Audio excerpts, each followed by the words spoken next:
Hey, everybody. It's Allie, and welcome to our Y&R Chat for Sunday, October 29th, 2023. Should we stop? I don't want to stop. Oh. Okay, Adam and Sally, congratulations. You got me. Congratulations. I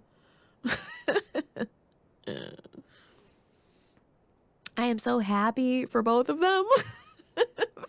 Finally getting there. I'm especially happy for Adam just getting to have some sex. Adam is like the most sex-starved man in daytime. Everybody has sex except him. He's the only one that doesn't get any. Oh, and that little smile on his face. He just kept smiling. He couldn't help himself. Like, I knew it all along. He just looked so happy to be there right now. I honestly don't think I've seen a non-maniacal smile on Adam's face all year long. So it was good to see a genuine happiness coming from him. 3 cheers for Adam and Sally. 3 cheers. Now, if she turns around and starts saying next week that this was a mistake, I choose Nick, blah, blah, blah, that is going to be 3 jeers from me. Maybe more. Don't worry about Nick. Nick is going to be fine without you, Sally. Nick has got Sharon and their imaginary business together and a whole new plot with Victor to work on. Nick and Victoria are planning to go along with Victor's fake dementia plan, and the plan is to flesh out the real snake. How about that snake doodle? That was creative. I have never seen a doodle like that on Y&R, or I don't know, ever. It was creepy and awesome. So good job, Y&R art department. I appreciated that. I still don't know what makes Victor so sure that someone is out to get him. It's just, that all seems so paranoid to me. And now let's let Nate think that he's helping Victor get some medical help. And don't anybody tell Adam. I mean, Adam did admit to Sally this week that he was working on a plot against Victor. But all of that got washed away when he started to think that his father was in a weakened condition. You know, I mean, Victor is, it's his father, but also his opponent, sort of his greatest enemy in a way. And I think Adam wants to win. Adam wants to beat Victor, but he doesn't want to beat him like that. So Adam was out interviewing a psychiatrist? I find this very weird and suspicious. I don't know what to think about the whole psychiatrist thing. A psychiatrist isn't gonna be able to diagnose someone secondhand, so I don't know what Adam was expecting to hear. Are we gonna be seeing the psychiatrist in a judge's office someday or something, like testifying that Victor's unfit to run his company? Because Adam made sure to ask that question.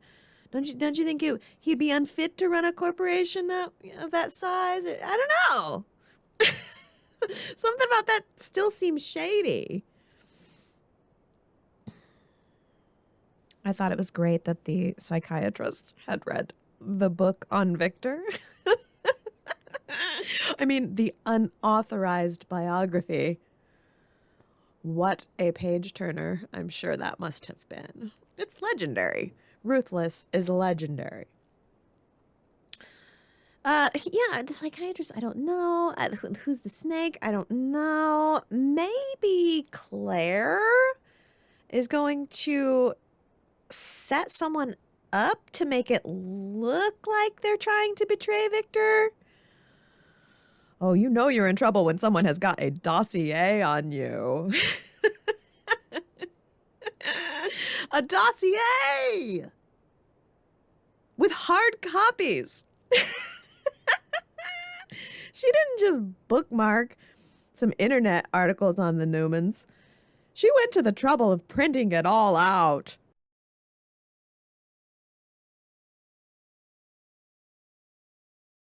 And just like that, Ashley's back. Yes. But her lipstick was way too dark. Sorry. Those lips were way too dark. But it was great to see her. She was just casually tapping away on her phone, and Diane comes down the stairs, and it was a little chilly at first, but nothing that can't be warmed up with a pot of tea. Those two actually sat down beside each other on the couch and drank tea together. Could you believe it? Well, Ashley is planning on going undercover to find out what Tucker's planning. So basically, repeating their whole relationship over again. She doesn't trust him. She pretends to trust him. They fall in love in the process. Is that it? Maybe there's more to it. I am looking forward to seeing Ashley and Tucker coming face to face. Hopefully next week. I mean, we had their wedding and it was wonderful. And then a week later, their marriage fell apart off screen. I feel like I need resolution. Real-time resolution. Not just new flashbacks. Okay. Kyle walked in on the Abbott family powwow, and Kyle admitted to everyone that he had just come from seeing Audra. And Ashley immediately said, don't you know that Audra is close to Tucker? Has it occurred to you that she might be using you, you idiot? Okay, well, she didn't say it quite like that, but that is what she was thinking. And you know what I'm thinking? I'm thinking that maybe Kyle actually knows what he's doing. And maybe Kyle is secretly reverse playing Tucker and Audra. Because next week in the previews, we see him apparently joining forces against his family. And I don't know why, but I want to think that Kyle is not that foolish. I want to think that Kyle has a plan up his sleeve. I want to think that maybe Kyle has realized that he wants to be the hero and that he wants to save Jabot on his own and prove to Jack that he deserves his place in the family hierarchy.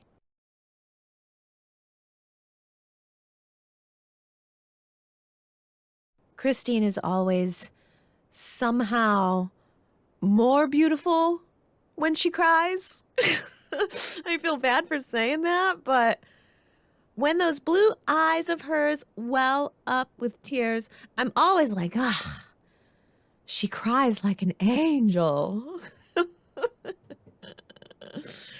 How could Paul fall out of love with an angel?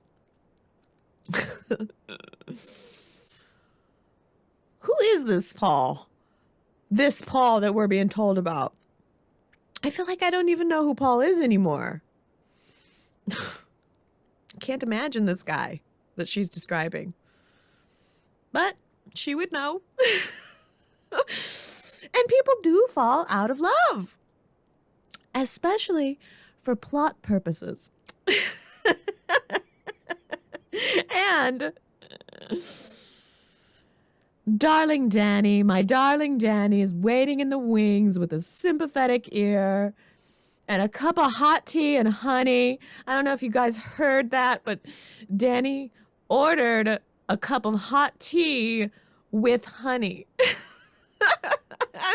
Don't forget the honey. Oh, that is so sweet. That is so Danny. Ah, isn't he a doll? Hot tea on a chilly fall evening. Yes, sir. Coming right up. In his sparkle jacket. I don't know if you also noticed, but he had on a sparkly jacket.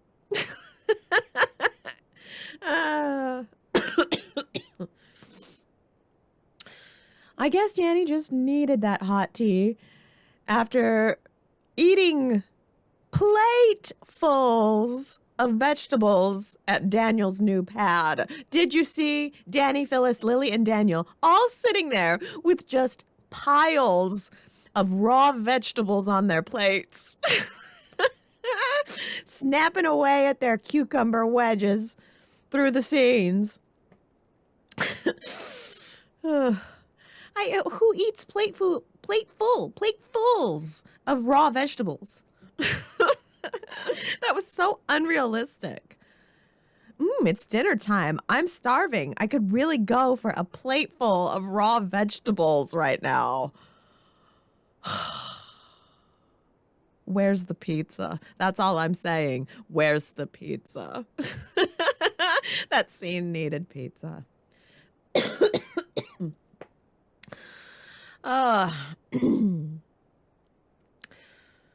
Phyllis is such a brat. Don't you think? She was such a brat in those scenes, making targeted comments about Daniel and his life and his choices and Heather and Lucy and Lily somehow did not see through it all. I'm shocked. Lily should be totally distrusting of Phyllis. Lily was mad at Phyllis for what she did to Daniel, letting him think that she was dead. And now suddenly Lily is on Team Phyllis, saying that Daniel is overreacting? That makes no sense. I think eating all of those raw vegetables must have gone to her head.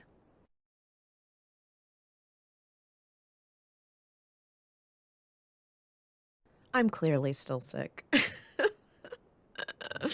Doing my best to fight it and fight through. YRChat.com is up, you guys. I think right now. Right now it's up. And it's very much the same. That's comforting to me. Nothing different visually or functionally. Just everything in a new location behind the scenes. And I really hope it all works. It is going to be a tweaking process. I mean, I knew it was going to be a challenge, but it has turned out to be an even bigger challenge than I imagined. And to tell you the truth, to be perfectly honest, I realized this week that I have run Y&R Chat a lot like Tucker ran McCall Unlimited. Like, I have been off meditating on a mountaintop. And then when I'm forced to look at everything, I'm like, oh, this is out of control. The mess. I mean, the mess. Having websites used to be easy, and now it's not easy, and it's expensive, but it's just blah.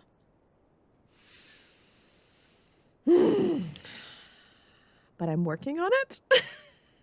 I'm working on it every single day.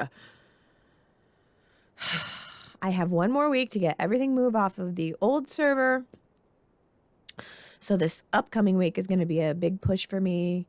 And then after that, I don't know. I just hope things will go somewhat back to normal, including being able to collate comments into the Y&R Chat podcast, including being able to do quotes and polls and take all that stuff in. The new web host is already hassling me over resource usage. And I am telling you, too, about the podcast. I'm not going to be able to host all, like, 650 back episodes of the podcast anymore live. I am really probably only going to be able to have the space to leave up like the last month, maybe the last 4 or the most current 4.